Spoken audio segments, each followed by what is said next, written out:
Hey everybody, thank you for joining me for this ValueOps ConnectALL training video. In this video, my goal is to show you how, in a matter of minutes, you can create a brand new automation from scratch within ValueOps ConnectALL. There's two different options that we have in order to create new automations within ValueOps ConnectALL. In this video, we'll be focusing on the first method, which is using the new automation button. In order to get started, navigate to the Automations tab and then click the New Automation button. This will bring up the new automation pop-up screen where we will select the applications that we want to connect. Once we have done so, we can begin the three-step process of creating our automation.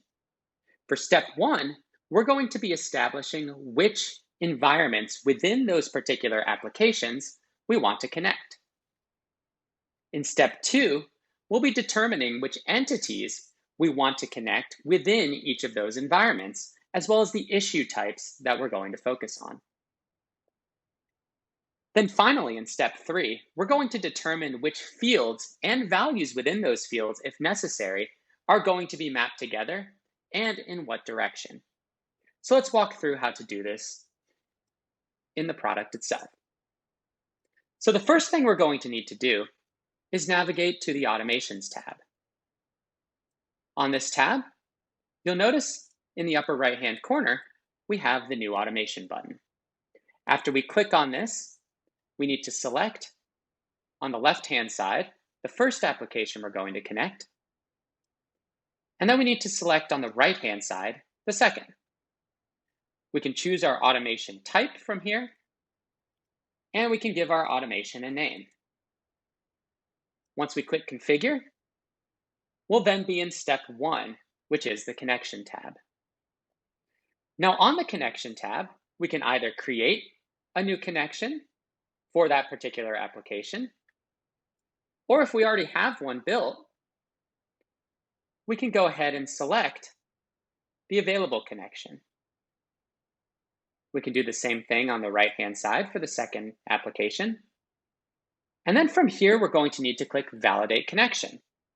This is going to test if ConnectALL is able to communicate with this application environment using the credentials we've provided. If we get a positive message for both sides, you will then see that Configure unlocks down here. But before we click that, we'll need to set our conflict management strategy, which tells ConnectALL how to approach any situation when two mapped fields bidirectionally are both updated within the same polling cycle. So when we click Configure, that's going to then bring us to the entity mapping page. For Rally software, as an example, we can set the domain level, which is aligned to the workspace. We can also set the project level, which we can look at both parent and child level projects. And we can then set the issue type. On the Azure DevOps side, we'll then need to go ahead and set the issue type as well. That's going to match, and the particular project destination that we want. Now, as we scroll down to the bottom, you'll see that there are a number of other properties that we can set. We'll discuss those in detail in a later video. But for now, we'll click Configure Fields. And that will then bring us to the field mapping screen, where we're going to be able to set the individual fields that we want to map between these applications. So we'll start by finding a particular field that we want to map on the left-hand side, in this case with Rally software. And then we'll do the same thing on the right with Azure DevOps. We'll then confirm the direction. We can do bidirectional or unidirectional, going either way. Then once we select Add Field Mapping, that will remove those from the table and then bring them down here to Field Mapping Properties. We can repeat this process with as many fields as we would like to map from these environments.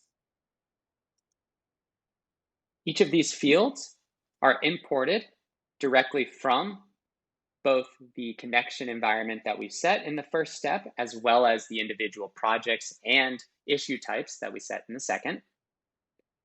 And now from here, if we have individual values that we need to map, Within each of these field mappings, we can click the Modify icon, which will then bring up the value mapping pop-up.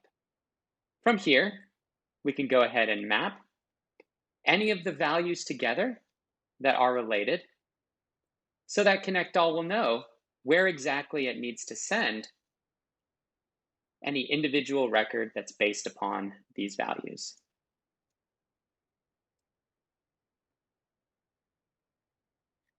Now, we also want to make sure that there's no values that are left out, so we can do a unidirectional mapping in order to fix that. We'll click Save Mappings, and that will then show over here on the right-hand side, when those field mappings are selected, what value mappings, if any, there are. We'll then go ahead and click Save. We can decide whether we want to immediately enable the automation or leave it disabled for now. We can then name our version, which will allow us to roll back to this particular field mapping and entity mapping setting if we ever come back here and change them and want to roll back. We can then click Save Mapping. We get a confirmation letting us know that there are some mandatory fields that are not mapped, but that's okay because some of the mandatory fields that are flagged as such are automatically created no matter what, such as a formatted ID for Rally. And we'll then click OK. At which point, we'll get a confirmation pop-up showing us all the automation details. We can confirm that everything looks good from here. Once we're ready, we can click the X in the upper right-hand corner to close, and you'll see that we have a brand new automation built in ConnectALL. So information is ready to flow between Rally and Azure DevOps.